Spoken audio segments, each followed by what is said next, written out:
Fala galera, eu sou Yuri Costa e esse é o Ponte do Reino e a gente segue conversando sobre os episódios da segunda temporada de The Chosen e hoje com o segundo episódio, Eu Vi Você, que conta a história de Natanael. O episódio já começa mostrando Natanael como um arquiteto e como ele é demitido após a queda de uma construção na qual ele era responsável pelo projeto. Enquanto isso, o grupo de discípulos conhece Filipe, que era um dos discípulos de João Batista e que agora passa a seguir Jesus também. E a rixa entre Simão Pedro e Mateus começa a escalar. Enquanto Pedro critica Mateus o tempo todo, Filipe, que é o novo discípulo aí, o trata super bem. Em uma das conversas entre Mateus e Filipe, Filipe explica para Mateus que o seu passado já não importa mais, porque a partir do momento que ele deixou tudo para trás para seguir Jesus, tudo mudou. Ou nas palavras de Filipe, eu também já fui outra coisa. Depois de conhecer o Messias, o que eu sou é tudo o que importa. Já Natanael está se sentindo acabado. Todos os planos, os sonhos que ele teve na sua vida toda parecem ter ruído.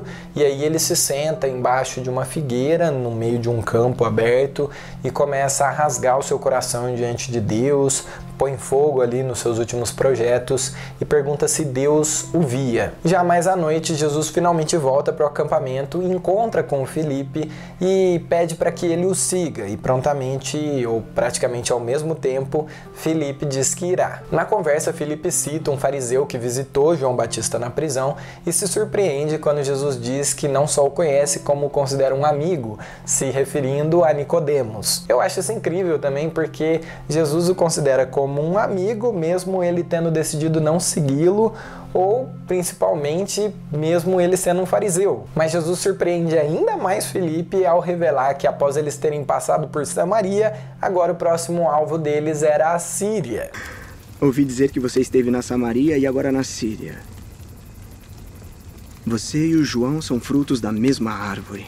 Isso é surpreendente porque todos esperavam que o Messias vinha para liderar o povo dos judeus contra Roma e tornar Israel livre novamente. Mas Jesus sabia que desde o princípio o plano nunca tinha sido político ou exclusivamente para os judeus, e sim um plano de resgatar toda a humanidade do poder do pecado. É por isso que ele ia a esses povoados, mesmo que um pouco distantes, mesmo que entre os gentios, e curava essas pessoas, ensinava e dava para elas a oportunidade de se arrependerem e crerem num único Deus verdadeiro. Mais adiante tem uma cena em que os discípulos estão caminhando em direção à próxima cidade, que era Cesareia de Filipe, onde Natanael morava, e aí no meio do caminho Pedro vai lá trocar uma ideia com Jesus para falar para ele sobre ser mais organizado, ter uma estrutura, uma hierarquia, enfim, porque ele queria ter mais controle sobre a situação. E aí Jesus responde para ele: um dia, Simão precisará de mais estrutura. E eu vejo você desempenhando um grande papel nisso. Com toda a humildade, mestre. Por que não agora? Por que não ter mais estrutura hoje? Porque eu ainda estou aqui. E eu devo dizer que nada mudou, tá? Apesar de que hoje em dia a gente tem hierarquias, processos, planejamentos e tudo mais, a verdade é que quando Jesus aparece, quando ele está presente, ele é suficiente para fazer tudo aquilo que precisa ser feito. Ramá, Maria e Mateus resolvem começar a aprender mais sobre as Escrituras, percebendo que eles não têm os mesmos conhecimentos da escola judaica que os demais discípulos tinham. Então Mateus vai recorrer a Filipe sobre por onde eles deveriam começar. Quando eles chegam em Cesareia, Filipe se adianta, vai até a casa do seu amigo Natanael, fica sabendo de toda a sua situação, mas também conta para ele a grande notícia de que eles estão com o Messias, Jesus de Nazaré. Nazaré. Mas Natanael debocha a princípio porque Nazaré era uma cidadezinha do interior.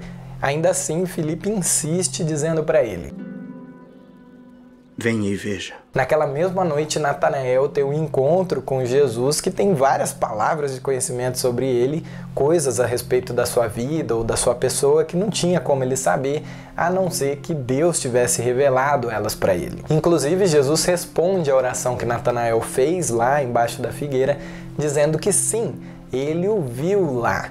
E isso quebranta Natanael, que crê e passa a segui-lo também. O episódio termina de uma forma muito bonita, porque sabendo dos sonhos de Natanael de construir algo que levasse as pessoas até Deus, ele o convida a ser o seu discípulo e participar do ministério na construção de algo muito maior do que simplesmente coisas feitas por homens. Você queria ajudar a construir um lugar de oração, música e salões abobadados que levassem a alma para Deus, não é? Pode começar amanhã? Eu gosto muito dessa última cena porque Jesus eleva o sonho de Natanael para um outro nível. Ele nunca poderia imaginar ou sonhar com participar de algo assim. Ele não construiria apenas templos humanos ou prédios feitos com pedras. Ele faria um reino para a eternidade. Ajudaria a construir algo que dura até hoje e sobre o qual nós firmamos nossa fé. Jesus é o templo que nos leva até Deus. Jesus é o único caminho. Jesus é a ponte do reino. Bom, por hoje a gente fica por aqui. Semana que vem tem mais e compartilha com os amigos, porque sério, todo mundo tem que ver The Chosen.